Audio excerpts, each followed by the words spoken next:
फिर second part है अब चैप्टर का, वर्साटाइल नेचर ऑफ कार्बन। मतलब कार्बन, जैसे ये जो शेयरिंग है, ये दूसरा एटम भी तो कर सकता है और करता भी है, जैसे सिलिकॉन भी इस तरह से शेयर करता है।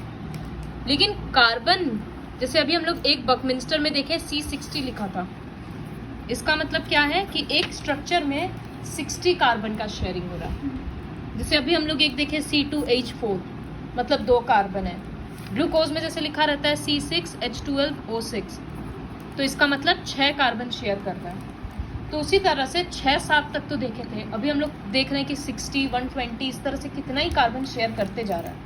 इसको बोलते हैं वर्साटाइल नेचर। इसी वजह से नेचर में इतना सारा कार्बन का कंपाउंड है, क्योंकि कार्बन खुद में बहुत ज़्यादा शेयर कर सकता है। तो 2 फैक्टर है जिसके वजह से कार्बन, हाइड्रोकार्बन इतना ज़्यादा हम लोगों को देखने को मिलता है। पहला कि कार्बन का यूनिक एबिलिटी है कि वो लार्ज मॉलिक्यूल्स फॉर्म कर सकता है, जैसे 60-70 इस टाइप का। इस प्रॉपर्टी को बोलते हैं कैटिनेशन। यहाँ पर कभी कभी कार्बन इस तरह से सिंगल बॉन्ड में भी रहता है, कभी कभी इस टाइप से होता है, कहीं पर डबल बॉन्ड है, कहीं सिंगल है, इस तरह से चलता है। कभी कभी ट्रिपल बॉन्ड रहता है, चलते ही जाएगा। समझ में आया? इस प्रॉपर्टी को बोलते हैं कैटिनेशन। सिलिकॉन वगैरह में भी जैसा कि हम बोले होता है ये चीज, लेकिन बड़ा बड़ा चेन नहीं बन सकता, और कार्बन में तो 100 चेन भी लंबा लंबा एकदम स्टेबल रहेगा। तो compounds of carbon having double और ट्रिपल बॉन्ड्स, जैसे यहाँ पर एक हम लोग देखें ना, ये C2H4, यहाँ डबल बॉन्ड था, इसको बोलते हैं अनसैचुरेटेड कंपाउंड। तो अनसैचुरेटेड में डबल बॉन्ड्स और ट्रिपल बॉन्ड्स आता है। मतलब कभी अगर कंपाउंड में इस तरह से कहीं भी डबल बॉन्ड है तो ये अनसैचुरेटेड कार्बन होगा। उसी तरह से अगर ट्रिपल बॉन्ड है तो अनसैचुरेटेड, और अगर सबके बीच में खाली सिंगल बॉन्ड रहेगा तो उसको बोलते हैं सैचुरेटेड कंपाउंड्स। तो ये एक प्रॉपर्टी हुआ। दूसरा था कि कार्बन का वैलेंसी 4 है, क्योंकि वो 4 इलेक्ट्रॉन शेयर कर रहा है, इसलिए वैलेंसी 4 है। तो वो 4 दूसरा या तो कार्बन के साथ शेयर कर सकता है, या हाइड्रोजन टाइप का कोई एलिमेंट के साथ, या क्लोरीन के साथ भी वो शेयर करता है। तो एक कार्बन का वैलेंसी 4 है, तो इसको बोलते हैं टेट्रावैलेंट। जिसका वैलेंसी 1 रहेगा उसको क्या बोलेंगे? मोनोवैलेंट। एग्जाम्पल हाइड्रोजन और नाइट्रोजन का 3 नहीं हुआ, सोडियम। हाँ, हम यहाँ पर बोलेंगे क्लोरीन। सोडियम को एक्सेप्ट नहीं करना होता इस वजह से, क्योंकि उसको एक डोनेट करना, उसको चाहिए नहीं, और हमको कोई ऐसा एलिमेंट चाहिए जो लेने के लिए रेडी है, तभी ना वो बॉन्ड बनाएगा। तो hydrogen, chlorine, fluorine, bromine, iodine, सब कुछ एक एक इलेक्ट्रॉन एक्सेप्ट करना है सबको। तो कार्बन या तो खुद किसी टेट्रावैलेंट के साथ भी इस तरह से शेयर कर सकता है, या किसी मोनोवैलेंट के साथ भी इस तरह से बॉन्ड बनाता है। टेट्रावैलेंट मतलब जिसका वैलेंसी 4 हो, मोनोवैलेंट जिसका वैलेंसी 1 हो। कभी कभी वो हाइड्रोजन, सल्फर, क्लोरीन सबके साथ अलग अलग टाइप का एलिमेंट्स बनाता है, मॉलिक्यूल बनाता है, जिसका सारा प्रॉपर्टी अलग अलग होता है। तो कार्बन इतना यूनिक क्यों है? क्योंकि एक कैटिनेशन की वजह से और दूसरा उसका टेट्रावैलेंसी की वजह से। कार्बन का साइज एकदम परफेक्ट है, वो इतना स्टेबल है कि वो 4 चीज को अपने पास हैंडल कर सके। क्यों? अगर वो साइज में बहुत ज़्यादा बड़ा होता तो वो दूर दूर होल्ड नहीं कर पाता, और अगर वो साइज में छोटा होता तो पास पास में एटम रह नहीं पाता। तो कार्बन का स्टेबल साइज की वजह से वो इतना ज़्यादा बॉन्ड्स फॉर्म कर पा रहा है। यहाँ पर वही लिखा है कि उसका सिलिकॉन का उसका न्यूक्लियस एनेबल करता है उसको इस तरह से शेयर्ड पेयर ऑफ इलेक्ट्रॉन्स, जो इलेक्ट्रॉन वो शेयर कर रहा है उसको पकड़ के रखने में हेल्प करता है। तो ये है वर्साटाइल नेचर ऑफ कार्बन। समझ में आया? तो सैचुरेटेड कंपाउंड्स क्या होता है? ये सिंगल बॉन्ड वाला कंपाउंड्स। और अनसैचुरेटेड कंपाउंड होता है डबल बॉन्ड वाला कंपाउंड। ये हम ऑलरेडी बताए, इस टाइप के स्ट्रक्चर को बोलते हैं स्केलेटल स्ट्रक्चर, और ये जो हम करवाए तुम लोगों को अभी अभी, इसको बोलते हैं इलेक्ट्रॉन डॉट स्ट्रक्चर। यहाँ कलर्स यूज करके किया हुआ है तो बेटर समझ में आ रहा है। ठीक है, देखो हाइड्रोजन को 2 मिल गया,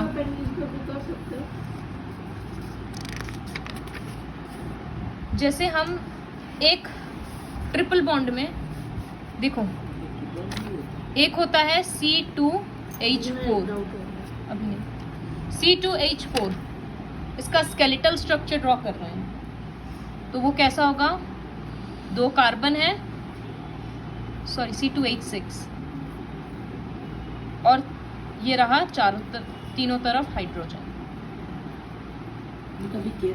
हमेशा ऐसे देखना कि कार्बन के आसपास 4 लाइन होना चाहिए, क्योंकि 4 लाइन रहेगा तभी 8 इलेक्ट्रॉन बनेगा। तो वो ये रहा 4 लाइन, इस कार्बन के लिए भी ये रहा 4 लाइन, और हाइड्रोजन को 1-1 लाइन चाहिए। फिर इसी तरह से तो ये कैसा हुआ, ये सैचुरेटेड कंपाउंड हुआ,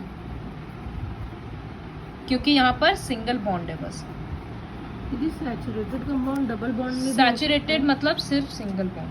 दीदी अगर 2-4 डबल बॉन्ड हुआ तो अनसैचुरेटेड हो जाएगा। रुको एक बार, उसी तरह से C2 और H4 इसका ड्रॉ करेंगे अगर, तो सबसे पहले जैसे तुम लोगों को स्केलेटल स्ट्रक्चर में जो कंफ्यूजन हो रहा था कि कैसे ड्रॉ करें, सबसे पहले कार्बन है 2, तो एक तो मिनिमम बॉन्ड रहेगा ही दोनों के बीच में, और 4 हाइड्रोजन है, मतलब दोनों को 2-2 तो देना ही है। यहाँ पर हाइड्रोजन तो ठीक है 1-1 बॉन्ड ही रहता है, लेकिन कार्बन के आसपास हम बोले थे 4 रहना चाहिए, और यहाँ पर कार्बन में सिर्फ 3 आ रहा है, तो इसका मतलब ऐसे होगा, ये 2 कार्बन, तो 1 2 3 4, और इस कार्बन के लिए भी हो गया 1 2 3 4, तो हर कार्बन को 8-8 इलेक्ट्रॉन मिल जाएगा। यहाँ पर डबल बॉन्ड है तो ये हो गया अनसैचुरेटेड कंपाउंड,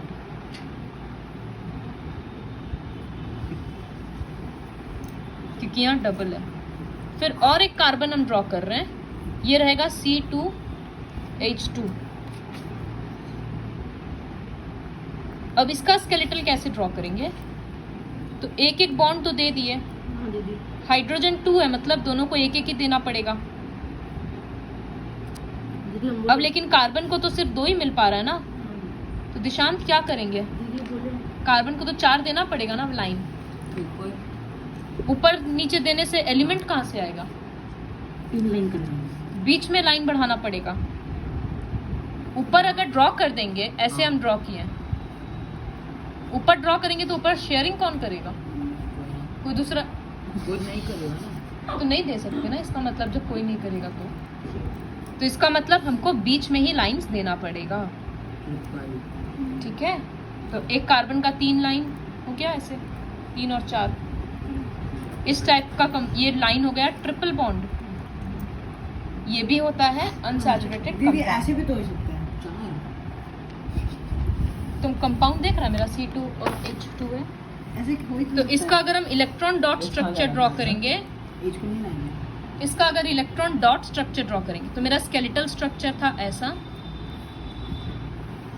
अब हमको डॉट स्ट्रक्चर ड्रॉ करना है। तो कार्बन का जो यहाँ पर 3 बॉन्ड है, तो मतलब 3 इलेक्ट्रॉन वो ऐसे रहेगा, और 1 इलेक्ट्रॉन ये रहा।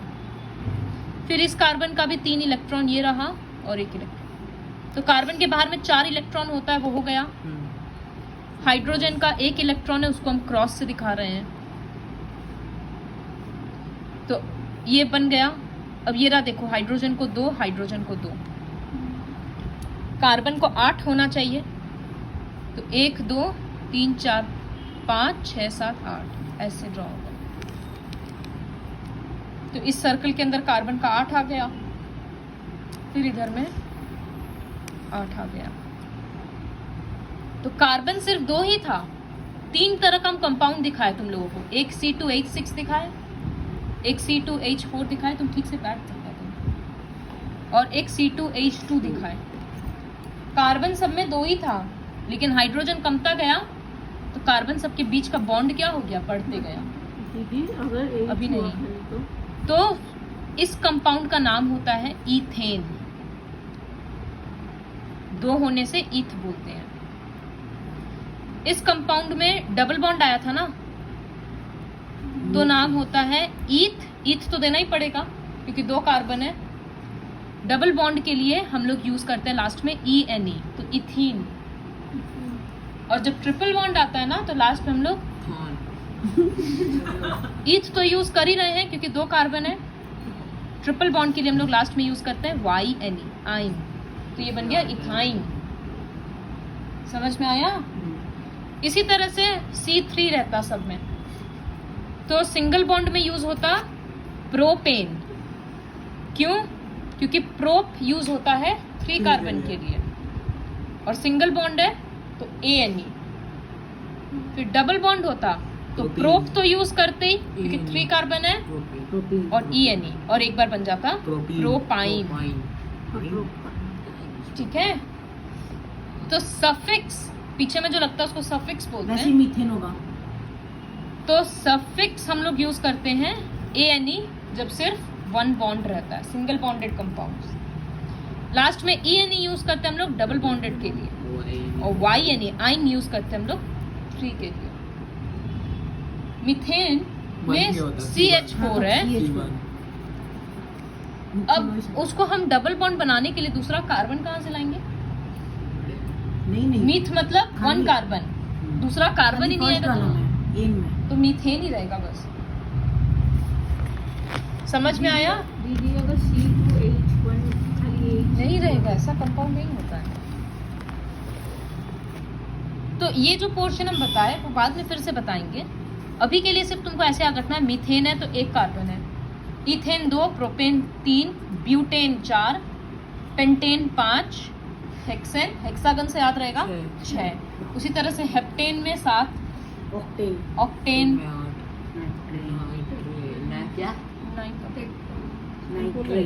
9 का भूल गए, 10 का डेकेन होता है। तो इस तरह से देखो ये स्केलेटल स्ट्रक्चर है। ये सब घर में प्रैक्टिस करना, फर्दर हम बाद में और समझाएंगे।